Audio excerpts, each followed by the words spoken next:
Have you ever spent a lot of time on a small detail just to find out later that it wasn't important overall? What if I told you that doing this in software engineering has a name and can cost you time, money, and even your project success? Are you ready to learn how to avoid this common mistake?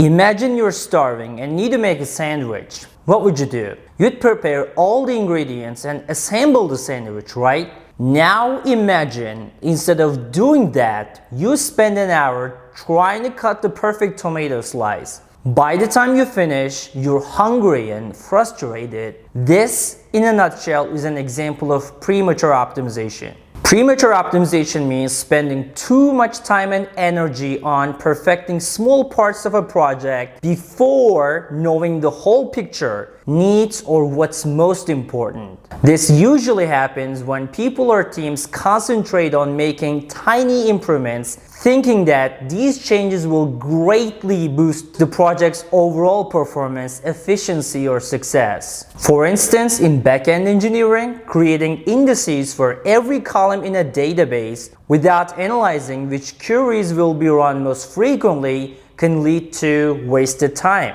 To be more specific, in an e-commerce application, it would be beneficial to use indices for username, user email, since those columns will be used most frequently. However, indexing the columns, product description, order notes, or user gender earlier in the project might have some consequences which we'll be later talking on. Similarly, implementing lazy loading for all parts of an application, even when most of the data is needed upfront, can cause unnecessary complexity and reduce performance. Imagine you're a software engineer in a startup. Why waste your valuable time implementing lazy loading where you have almost no customers and where your application is not widely used? I know that we've always been told that optimization is a great thing and that we need to do it constantly, even if it's too early in the project. So what could be wrong with optimizing things? What kind of consequences could it have? Picture this. You're a developer who has spent many hours making every small part of your project perfect. Sure, that'll make it super successful, but instead of getting the results you wanted, you end up tired, stressed, and feeling you haven't finished the most important parts of the application and losing your coworkers' trust. Picture it. It would be devastating, right?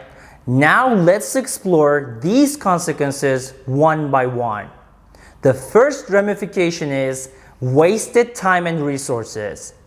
I'm going to tell you something that you've never heard before. Are you ready? Time is limited. There's only certain number of things or parts that you can build with your time. And if you decide to optimize an unnecessary part of an application too early, meaning you've devoted your limited and precious resources, in other words, time and energy, into insignificant components. Focusing too much on small details at the wrong time can take away from the important parts of your project that need to be optimized, making your work less effective and wasting your resources. Another result is delayed delivery. When you focus too much on small improvements or unimportant details without knowing the whole project scope, you might cause delays. This leads to missing deadlines and slow progress, making it harder for your team to finish the project on time and within the budget. The other ramification is missed opportunities. I was not aware of this until last week. I was having lunch with one of the software architects in my department, and he mentioned giving performance bonuses to each engineer in the project provided they finish earlier than expected. And I asked him what benefits this had for us, and he replied that we could accept more projects. Then immediately I had an epiphany and realized that accepting more projects meant the opportunity to learn more about another business domain, which would be fascinating considering the fact that one of the jobs of a software engineer is to solve business problems with software approaches, right? Other than that, learning new technologies, new databases, meeting with more people, which means expanding my network. Therefore, performing the optimization too early diverts the developer's attention from focusing on the most crucial parts of the project, hence results in not developing major improvements or creating innovative solutions. The last repercussion is hindered collaboration. Premature optimization can also disrupt teamwork and negatively impact collaboration. When one team member spends a lot of time in optimization that is premature, it can slow down entire team's progress and make it more difficult to work together effectively. This can create bottlenecks and communication gaps, which compromises the overall success of the project. Picture this. A developer is assigned to develop About Us page in an e-commerce application, and he spends an excessive amount of time prematurely optimizing the loading time of the About Us page, which is rarely visited compared to product and checkout pages. Meanwhile, a graphic designer needs to update the page's layout, and a content writer is waiting to add new company information. Due to the developers' focus on optimization, these team members face delays in integrating their work with the About Us page, leading to bottlenecks and frustration. The collaboration is hindered and it slows down the entire project and makes it more challenging for the team to meet their deadlines. Out of all negative results, slow teamwork is the worst for a project because it influences many parts of the project at the same time. Because when collaboration is disrupted, it slows down the entire team's progress, creating communication gaps and reducing overall efficiency. This can lead to missed deadlines, decreased morale, and lower quality of work. Teamwork is essential for the success of most projects, so a breakdown in collaboration can significantly compromise the project's outcome and the team's ability to deliver a functional product on time and within the budget. I hope you now understand why premature optimization is considered the root of all evil. Provided that the consequences are clear, the question now is, how do you avoid premature optimization? The first method to embrace is identifying what and when to optimize. I accept knowing what to optimize and when to optimize is an art, and developers get better at it when experienced. However, there are some methods to help guide your decision-making process. The first step is identifying what to optimize. I know there are a lot of components in your application and you want all of them to work perfectly and as fast and as efficient as possible. However, that is not realistic. The rule of thumb is focus on high-level optimizations first, such as architecture improvements or database decisions, and leave low-level optimizations for later. For example, spending a considerable amount of time on whether or not to use microservices would be a good place for optimizing, because it would be extremely hard to switch from one to another later on.